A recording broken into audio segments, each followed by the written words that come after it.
ರೇಣುಕಾಸ್ವಾಮಿಯ ಹತ್ಯೆಯ ಪ್ರಕರಣದಲ್ಲಿ ಇವತ್ತು 17 ಜನ ಆರೋಪಿಗಳನ್ನ ನ್ಯಾಯಾಧೀಶರ ಎದುರು ಹಾಜರುಪಡಿಸಲಾಗಿತ್ತು. ಮತ್ತೆ ನ್ಯಾಯಾಧೀಶರು ದರ್ಶನ್, ಪವಿತ್ರ ಗೌಡ ಸೇರಿ 13 ಜನರ ಪೊಲೀಸ್ ಕಸ್ಟಡಿಯನ್ನ ವಿಸ್ತರಣೆ ಮಾಡಿದ್ದಾರೆ. ದರ್ಶನ್ ಅಂಡ್ ಪವಿತ್ರ ಸೇರಿ 13 ಮಂದಿಗೆ ಮತ್ತೆ ಕೋರ್ಟ್ ಈ ಮೂಲಕ ಶಾಕ್ ಕೊಟ್ಟಿದೆ. ಜೂನ್ 20ರವರೆಗೂ ಕೂಡ ಕಸ್ಟಡಿಗೆ ಕೊಟ್ಟು ಕೋರ್ಟ್ ಆದೇಶವನ್ನ ಹೊರಡಿಸಿರುವಂತದ್ದು.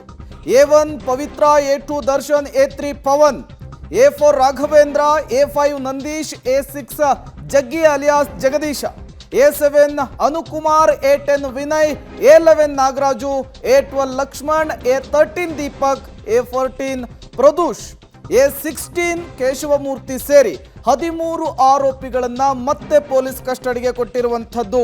ಪೊಲೀಸರು ಮತ್ತೆ ಇಲ್ಲಿ ಡ್ರಿಲ್ ಅನ್ನ ಮಾಡ್ತಾರೆ.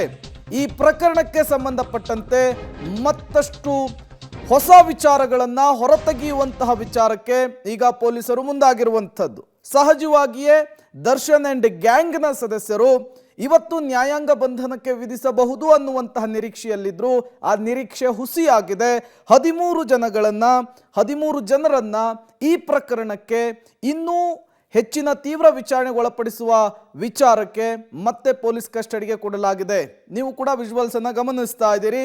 ಇವತ್ತು ಕೋರ್ಟ್ನ ಆವರಣದಿಂದ ದರ್ಶನ್ ಅವರನ್ನ ಹೊರ ಕರೆದುಕೊಂಡು ಬರ್ತಾ ಇರುವಂತಹ ವಿಜುವಲ್ಸ್ ಇದು.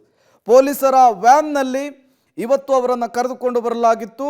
2 ವ್ಯಾನ್ನಲ್ಲಿ 17 ಜನ ಆರೋಪಿಗಳನ್ನ ಕೋರ್ಟ್ನ ಆವರಣಕ್ಕೆ ಕರೆದುಕೊಂಡು ಬಂದರು. ನ್ಯಾಯಾಧೀಶರ ಎದುರು ಪ್ರೆಸೆಂಟ್ ಮಾಡಿದ್ರು. ತದನಂತರ ಸ್ಪೆಷಲ್ ಪಬ್ಲಿಕ್ ಪ್ರಾಸಿಕ್ಯೂಟರ್ ಮತ್ತು ದರ್ಶನ್ ಪರ ವಕೀಲರು ವಾದ ಪ್ರತಿವಾದವನ್ನು ಮಂಡಿಸಿದ್ರು. ಎರಡನ್ನೂ ಆಲಿಸಿದಂತಹ ಮಾನ್ಯ ನ್ಯಾಯಾಧೀಶರು 5 ದಿನಗಳ ಕಾಲ ಮತ್ತೆ ಪೊಲೀಸ್ ಕಸ್ಟಡಿಯನ್ನ ವಿಸ್ತರಣೆ ಮಾಡಿ ಆದೇಶವನ್ನ ಕೊಟ್ಟಿದ್ದಾರೆ.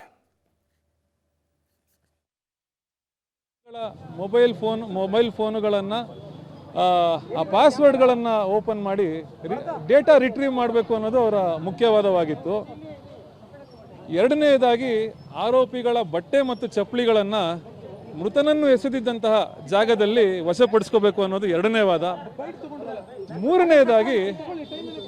ಮೂರನೇದಾಗಿ ಈಗ ಬಹಳ ಆಶ್ಚರ್ಯಕರ ಸಂಗತಿ ಏನಂದರೆ, ಅಭಿಯೋಜನೆ ಅವರು ಆರೋಪಿಗಳು ಯಾವುದೋ ಒಂದು ಎಲೆಕ್ಟ್ರಿಕ್ ಶಾಕ್ ಮಿಷಿನನ್ನು ನಾವು ಬಳಸಿದ್ದಾರೆ ಈ ಒಂದು ಕೃತ್ಯದಲ್ಲಿ, ಇದನ್ನು ವಶಪಡಿಸ್ಕೋಬೇಕು ಅನ್ನೋದು ಒಂದು ವಾದ ಆಗಿರ್ತದೆ. ಹಾಗೂ ನಾಲ್ಕನೆಯದಾಗಿ ಆರೋಪಿಗಳ ಏನು ಈ ವಾಟ್ಸ್ಆ್ಯಪ್ ಚಾಟ್ ಡೀಟೇಲ್ಸ್ ಏನಿದೆ ಇದನ್ನು ಕೂಡ ರಿಟ್ರೀವ್ ಮಾಡಬೇಕು.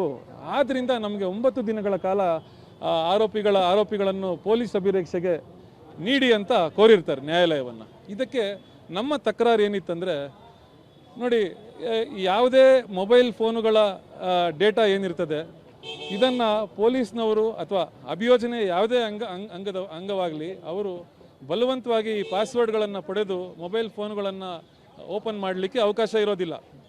ಈ ನಿಟ್ಟಿನಲ್ಲಿ ಮಾನ್ಯ ಕರ್ನಾಟಕ ಉಚ್ಚ ನ್ಯಾಯಾಲಯದ ಕೆಲವೊಂದಷ್ಟು ಆದೇಶಗಳನ್ನು ನಾವು ಮಾನ್ಯ ಮ್ಯಾಜಿಸ್ಟ್ರೇಟ್